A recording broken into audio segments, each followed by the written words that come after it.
This is Captain Lincoln with Fire Team Whiskey, and this is part 3 of your nutritional psychology webinar series.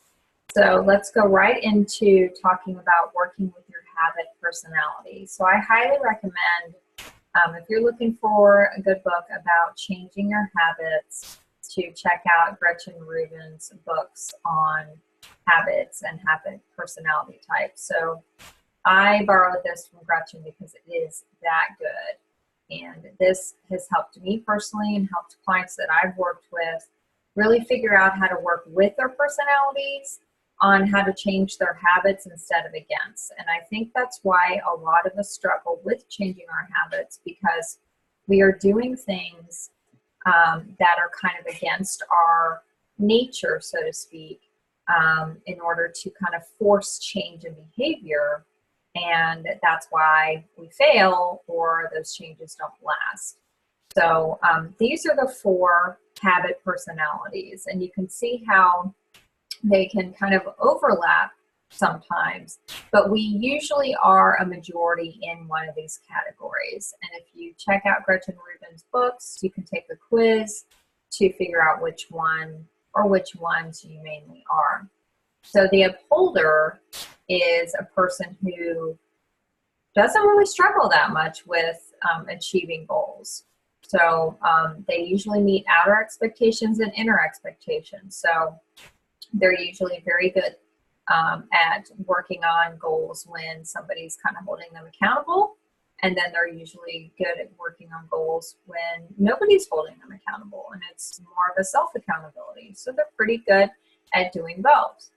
Then you have your obliger, who is very good at meeting outer expectations. So these are people who are very good at taking directions, and if somebody else is holding them accountable, they can do what they need to do. But they have a really hard time with internal goals and goals that nobody else is really helping them work on. So the next one is the rebel, and these are people who resist outer and inner expectations. So these are the more like creative people who kind of like to do their own thing and aren't very good at kind of traditional tasks, but happen to be, usually creative and think outside the box. But try to force them in a box, they have a very hard time with complying with expectations. And then you have the questioner. So this person resists outer expectations because they question them so much. So maybe it doesn't really make sense to them, or they just want more information, or they really, want to be clear about the task at hand and make sure that they have all the information they need to be successful.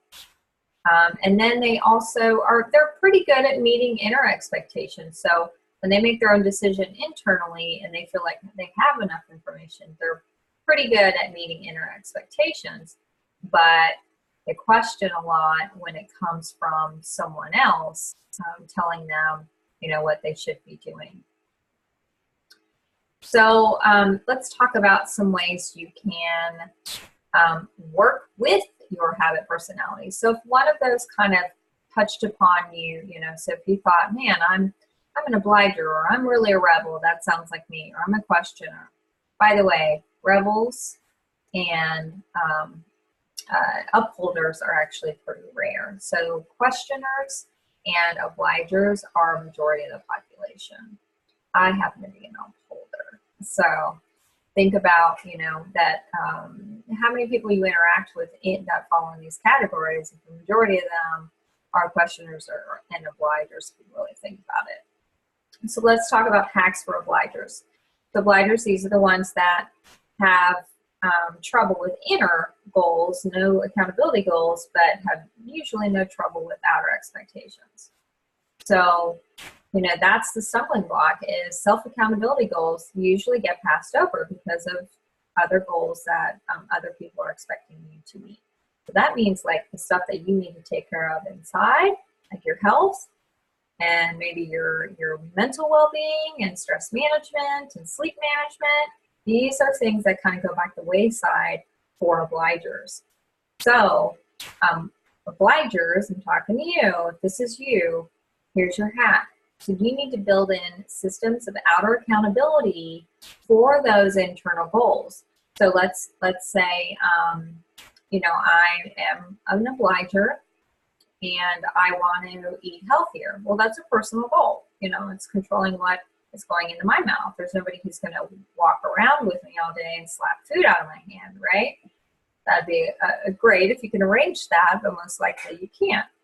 So you need to get some accountability partners to work with you and to maybe check your food log every day. So at the end of the day, ask a friend of yours to ask you for your food log.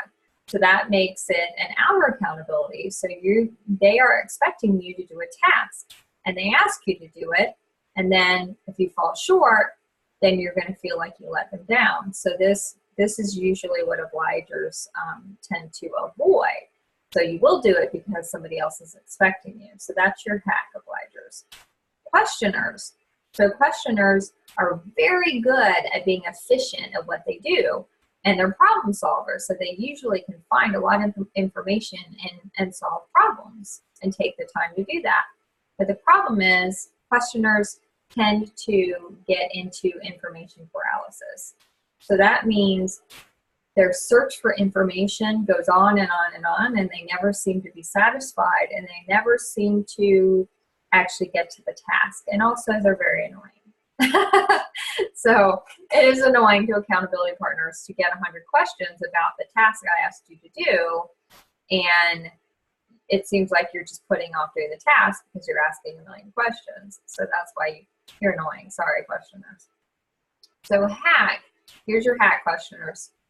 So I have a secondary trait in this, and I have used this hack personally, and it's worked for me. So it's been a huge time saver for me. So set a time deadline or set limits around your goal. So let's say, this is your example.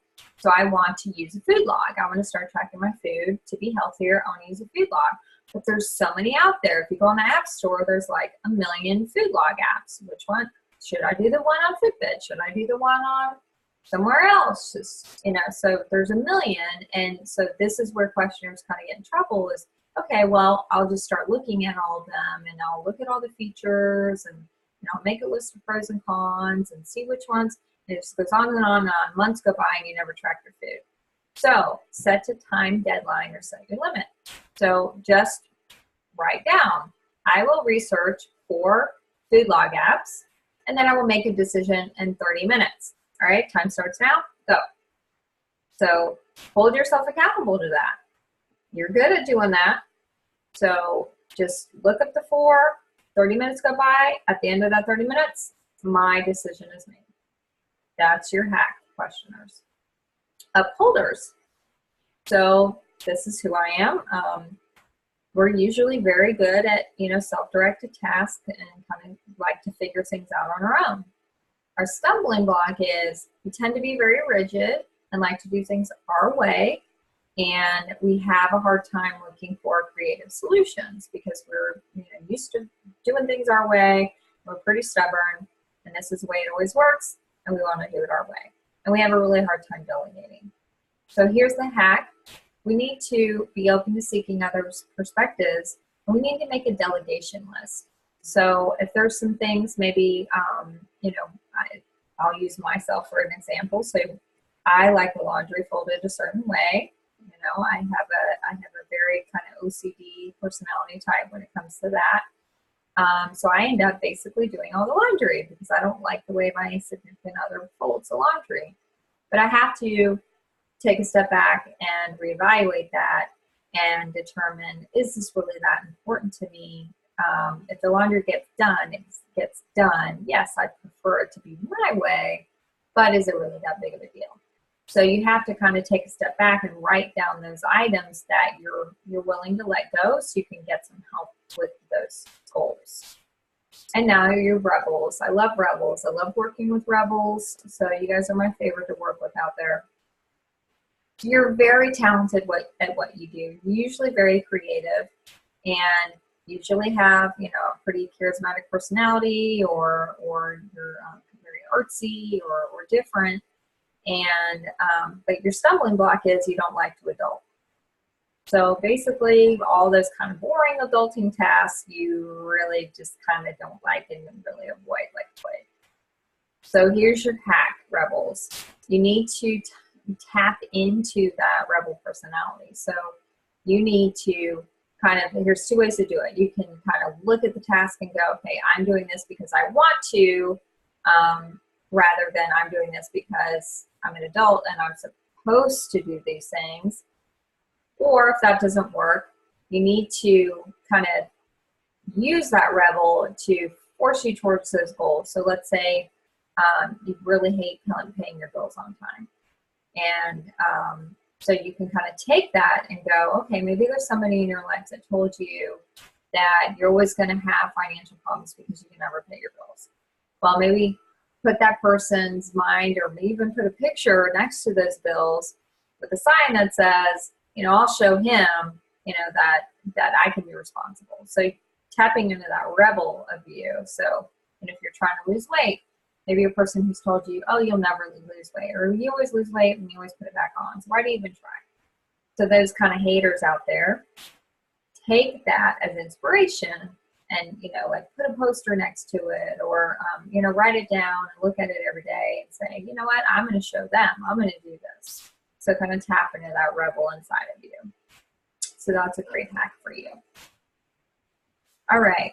So this is another super important part of habits and behavior change. And if you don't do this, then it's not going to stick. So you can use all these kind of hacks that I talked about, but for all of these kind of lifestyle change goals, so we are talking about nutritional psychology here. So we are talking about improving your health. It's not who you are that holds you back, it's who you think you're not.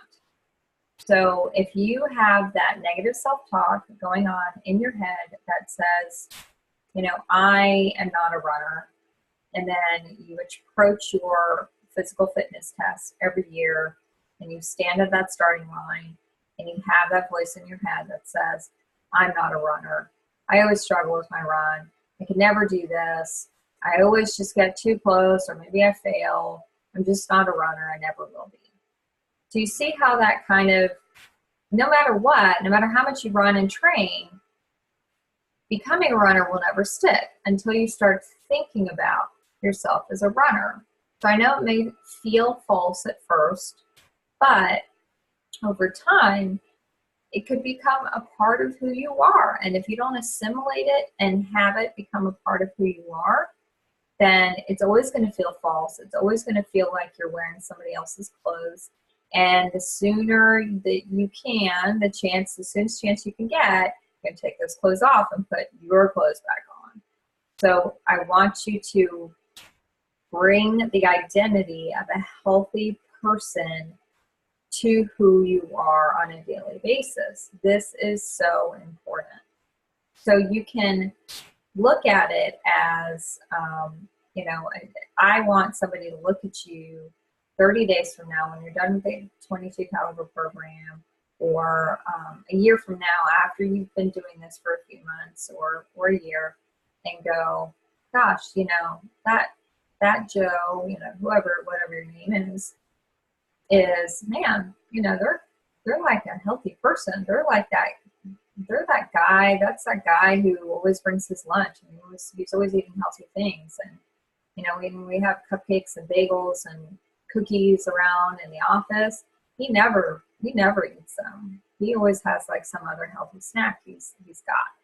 So it needs to become a part of who you are, to the point where people actually notice and go, hey, he's that guy who does X. So you need to think of yourself as that. I'm a person who works out 6 days a week. That's who I am. So other people actually notice that about me too, and it becomes a part of who I am. I'm a person who never eats fast food. I'm not a smoker. So these are all parts of my own identity, but they weren't always that way. So I had to work on making that a part of who I am on a daily basis. Create non-negotiable terms. So this kind of goes along with what we were just talking about.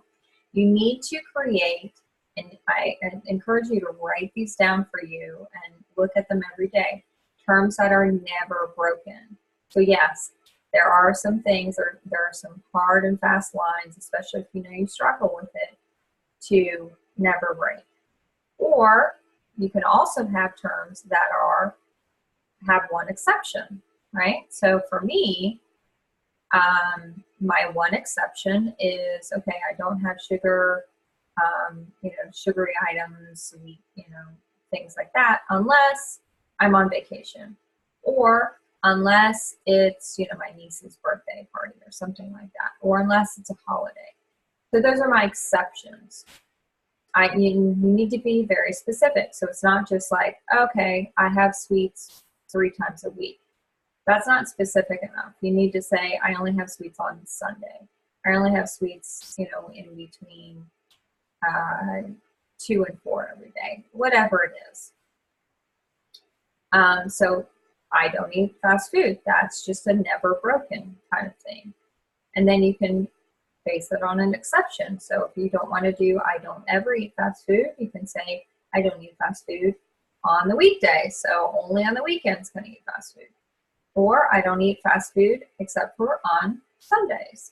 So you can get very specific about it to create more and more limitations but you cannot deviate from those. And then mini goals. So we have these huge goals, we all do in our lives. There's very big things that we all want to work on and all want to achieve, and some of them will take time. And that's the other thing. You have to look at this as a journey and not a sprint. So I remind myself frequently, probably on a weekly basis, pretty much every time I take my supplements every day, which is 3 times a day, I remind myself that this is a journey, and I cannot counteract years and years of damage and abuse that I did to myself by crappy eating and a crappy lifestyle in a week or 30 days or even a year. I know that's really hard to hear. I'm going to say that again.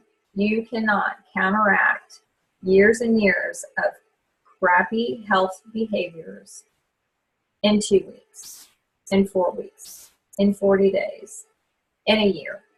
It's a journey. But if you start working on these mini goals over the long term, you are going to be the healthiest you've ever been in a few years, in your entire life. And I can definitely say that for myself.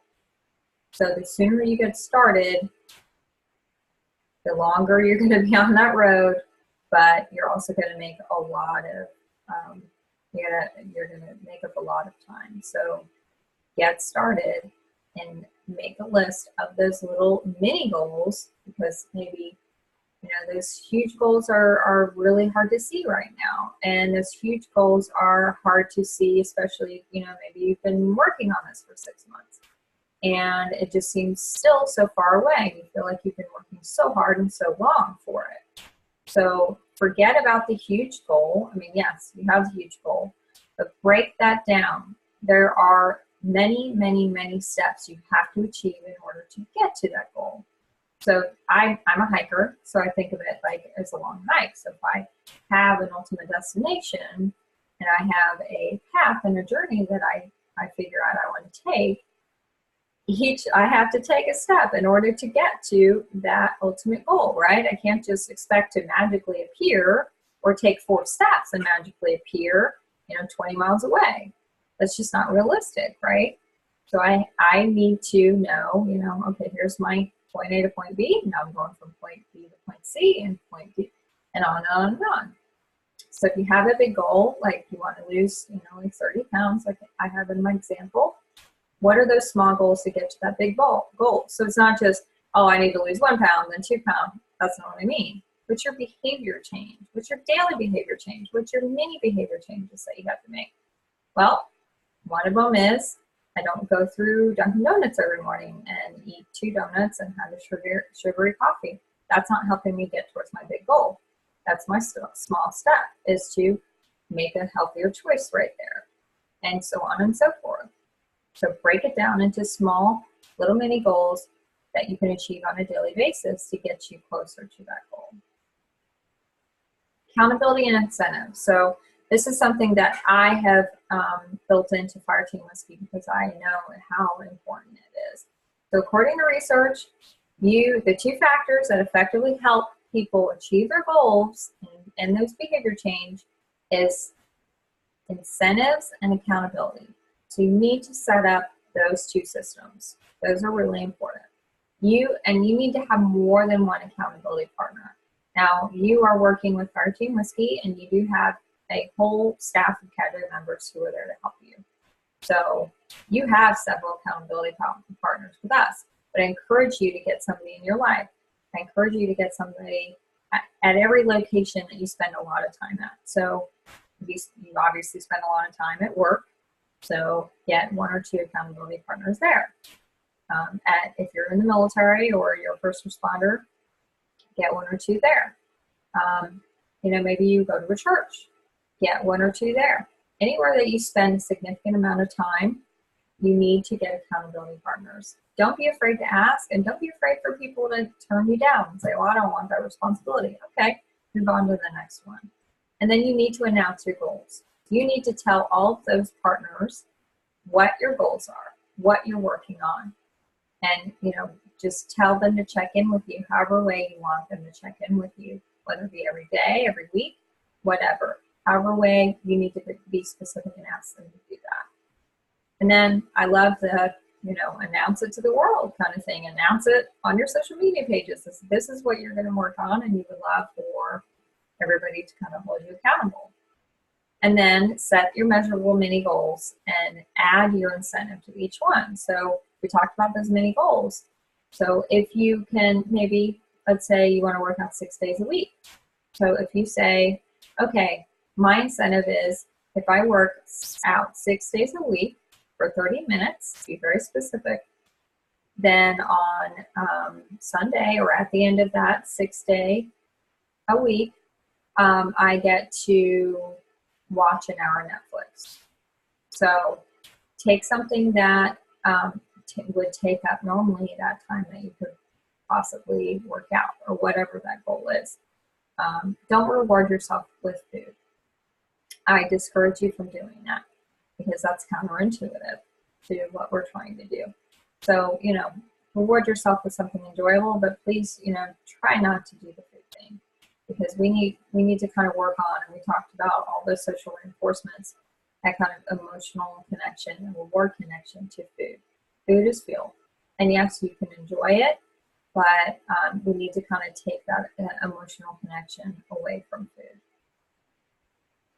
There's some other tips that can help you with habit change and behavior. So measure, track. So what's the saying? If you don't know, you don't know. Or if you can't change what you don't track. And I say this to clients all the time. You can't change what you don't track. If you're not willing to track what you're doing and where you're at right now, how do we know what changes you want to make? Because we don't even know what you're doing at this point, right?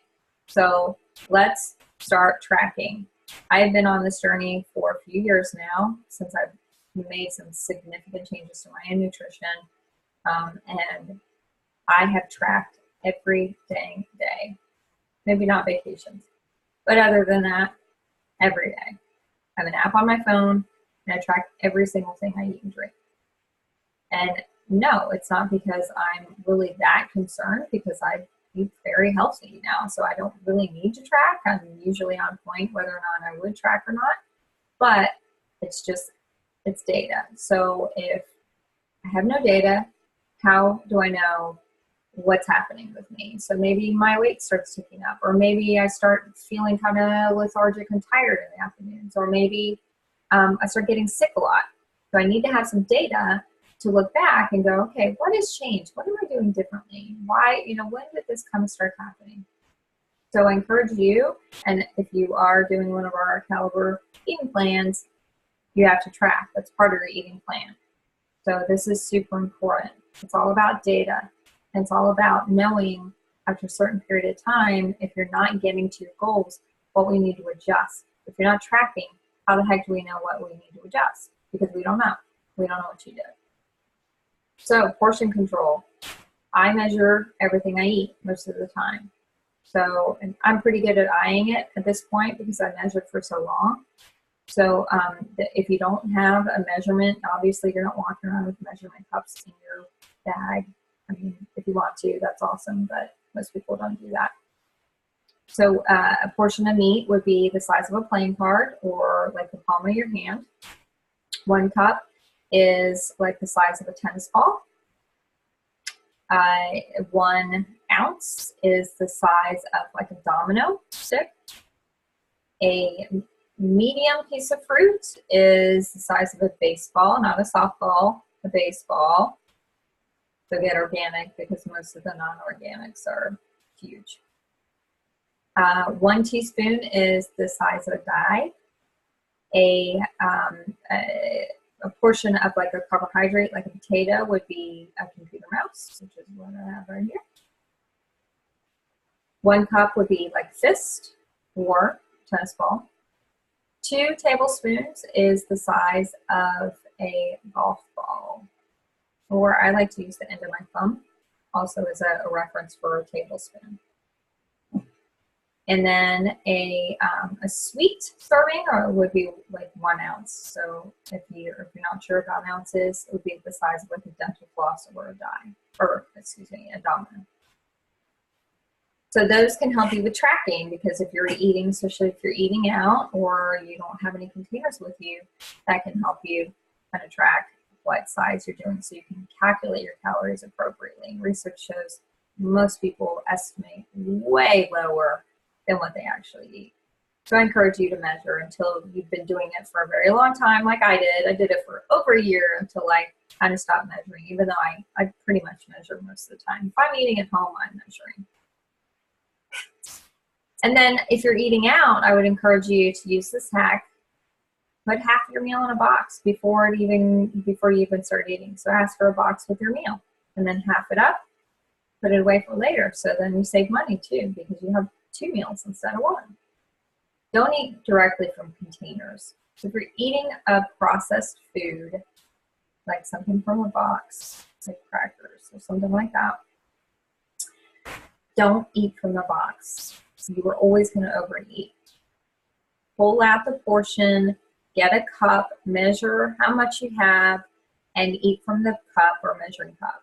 And then also use small containers. So instead of using those huge plates to serve yourself on, use a salad plate instead if you're trying to cut back. And then use coffee cups instead of soup bowls. So continuing with measuring and monitoring. So what can't be measured can't be managed. So research has shown some people who keep a food diary actually double their weight loss compared to people who are trying to lose weight and don't keep a food diary. So that's huge. If somebody told you can do one thing to double your weight loss if you're trying to lose weight, you would do it, right? So just do it.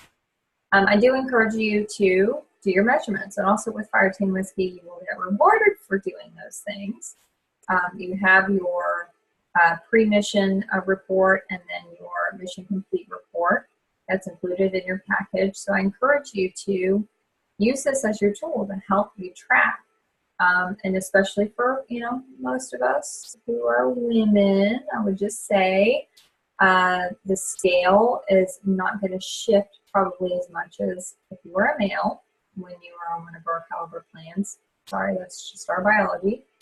But how you can track is by taking your measurements. So you do have a tape measure in your caliber package. So take those measurements, take those pictures. You don't just show them to anybody. When you send them to us, we won't have to show them to anybody either. But we just want you to use this as a tool to help you see the difference, because the scale may not have shifted very much. Maybe you look a lot different. Maybe your measurements have come way down. Maybe your pants are falling off. Maybe you lost 2 pant sizes and your drawers are drooping around your waist. So track those non-scale successes.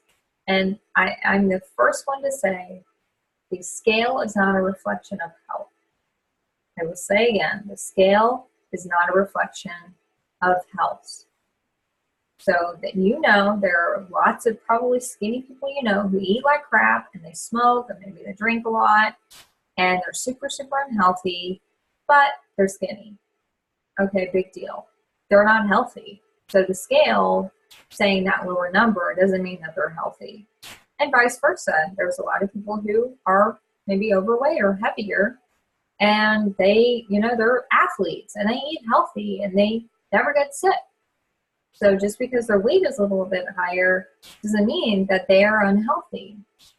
So let's kind of step away from the scale a little bit and try and notice those other things that indicate health, like how often you get a cold, or the fact that you dropped 4 pant sizes in the last 60 days. So and pay attention to other things, and how well you're sleeping, how focused you are, how you don't need caffeine anymore in the afternoon, that you sleep more soundly, you don't wake up as often, your mood is better, you're just feeling a little happier and more energetic. So pay attention to those things. And remember the 7 P's. So if you are in the military, you should know these because your drill sergeant probably drilled these into you. How many times did I hear these probably in boot camp? So proper planning, prior planning prevents piss poor performance. You have to do the prior planning. You do. Just like executing a mission or responding to a call, responding to an emergency, first responders, you have a plan in place. There are certain procedures you go through up until that moment, right? So we all need to have those plans in place. To be successful, you do. It can't just be chaos. You can't just expect it to happen in chaos. You need to schedule your weekly planning session. I like Sundays, not most people's weeks start on Monday. So sit down Sunday morning, maybe after you get back from church or over coffee, and just write down what the plan is for this week. What days are you going to do your caliber workouts? At what time? What location? Make sure you pack your gym clothes. Make sure you pack your yoga mat. Make sure you go to the grocery store and make a list of what you need for the week so you can have all the healthy food choices around you instead of being in a pinch and going, oh, I have an empty refrigerator. I'll just go run and get something real quick at the drive-thru. So set yourself up for success. Get your accountability partner into this plan. So make sure that they're checking in with you. Make sure you're working on your weekly non-negotiables. I will not this, or add this exceptions. Write down your mini goals for the day. And then make sure you're keeping your habit personality in check and making sure that you're working with your personality and not against it, and using some of those hacks that we talked about. All right, so what happens if I mess up? So what happens if I just have a bad day, I didn't plan, I went through the drive-through, and then I just felt like crap even more, and then I got busy and just flew off working out? Okay, we all have those days. So I have this picture here on the slide for a reason. So what happens if you burn yourself? You messed up, right? It was just a bad choice. You did something dumb, or you forgot, or you were distracted, or whatever reason it was. You burned yourself. Do you ruminate for weeks? Do you just give up and go, okay, I'm just never going to use the stove ever again in my whole life? Do you assume the identity of that behavior and say, well, I'm just a person who goes around burning up myself, and I'm just going to go ahead and do that now because that's just apparently what I do? No, that sounds ridiculous, right? So why do we do these things when we mess up with our health goals? So if we have a bad day, it just turns into, well, my diet's over anyway, so, I just blew it, and, I'm just a person who can't stick with diets, and, I'm just going to give up, and that's it. So we've all been there, right? We've all been in those positions where we had that kind of that attitude about our weight or fitness goals, right? So isn't that just silly? Because we would never do that with anything else. So get over it and stop doing that. That's the bottom line. That's my psychological advice, is to just stop, because you don't do that with anything else. So just stop doing that with this. Get right back on track. It's like it never happened. It's like Vegas, baby. Just say Vegas, baby, never happened. Move on. Just move on with your day. So if I, fall off track or my macros aren't where they needed to be that day, I don't just give up and just go into the spiral for weeks and weeks and just stay on that track. It happened. All right, tomorrow's going to be good. I'm just going to be on point, so let it go. And don't waste a good mistake. You need to learn from it. So evaluate. So why did this happen? Maybe there's a pattern. Again, if you're not tracking, you don't know. So maybe every Sunday I blow my eating plan. Okay, let's evaluate. Why? What's special about Sunday? Oh, okay, well, I go out to lunch after church with my family. Okay, where do we always go? All right. So maybe we either need to try going somewhere else, or have a family meal at home, or I need to look in advance at the menu and choose a healthier option, or maybe I just need to pack my own food and enjoy the company, or just not eat and just eat before I get there, or skip out on it and meet them afterwards, or we can maybe just do coffee and not lunch. So there's a lot of strategies. I know this sounds like very trivial, but you need to have that data to take a look at, evaluate why this happened, and if this is a pattern, then you need to address it.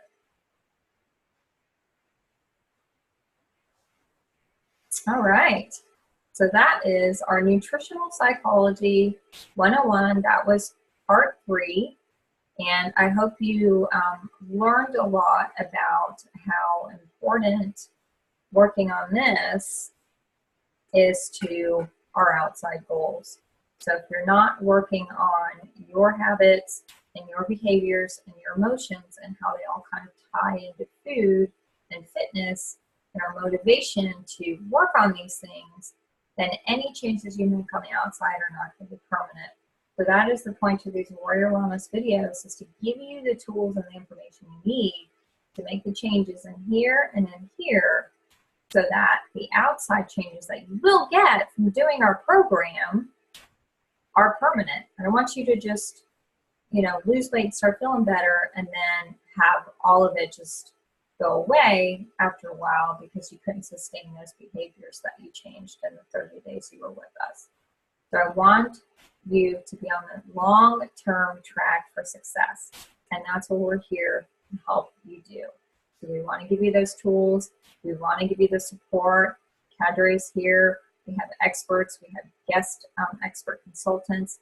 We can give you the information. We can support you and make sure that you're not just doing some crash diet and some silly fast plan that will make you lose some weight, but then you'll just put it all back on and then some. That's not what this is about. This is about making this change inside and this change inside to make the outer changes permanent, so you will be healthy for the rest of your life. So this is Captain Lincoln, and I hope you enjoyed your Nutritional Psychology Warrior Wellness Seminar, and I will talk to you on the next video.